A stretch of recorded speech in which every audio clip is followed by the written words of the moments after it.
Site tours are tricky. You have to choreograph them from the vantage point of the meeting professional. Imagine how many destinations a planner visits each year. Then the planner has to evaluate those destinations and see if it's a fit for their group and their stakeholders. Good day. I'm Lynn Wellish. And I'm Dennis Campbell. Today we're sharing our second tip for winning more MICE business.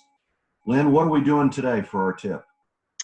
Well, DC, today we're talking about making the short list. So imagine you're a destination salesperson and you get that email from the meeting professional. Your destination has made the short list for consideration. You're like Lori Grenier from Shark Tank. At the end of the tour, you're either going to be a hero or a zero. So DC, what are a couple of tips that come to your mind first to make sure we all end up a hero? Lynn, if we set the table with the understanding that the meeting professionals tour a lot of cities, sometimes 3 to 5 for a specific meeting decision.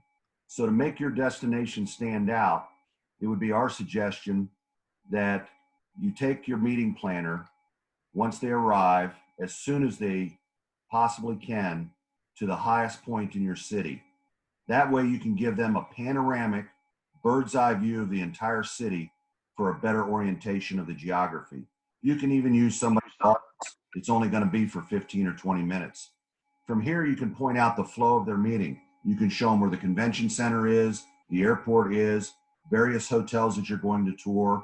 If you've got an off-site venue that is in the mix, you can show them this off-site venue and where that's at relative to the other locations.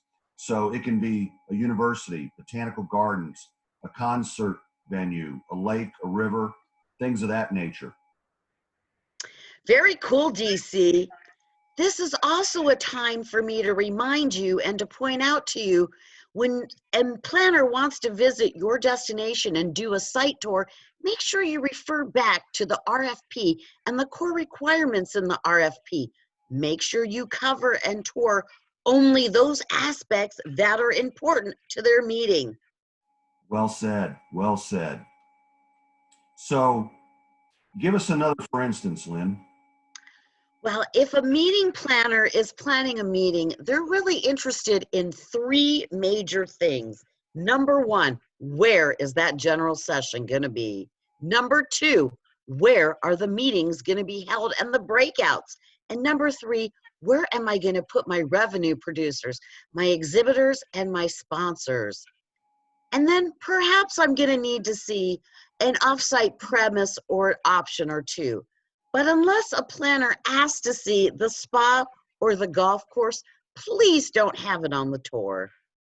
Great point, Lynn. They hate to have those things on the tour unless they specifically ask for it. If it's not in the RFP, wait until they ask to see the spa or those other types of things. Excellent.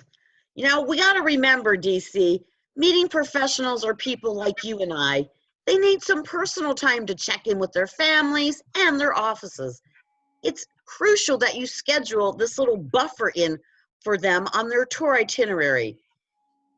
They may want to get out their meeting planner checklist and check off things so they can remember them. Now, if you're a planner and you want my meeting planning checklist, please email me at lynn@lynnwellish.com. That's lynn@lynnwellish.com. Or visit me at lynnwellish.com or Dennis Campbell, Dennis-Campbell.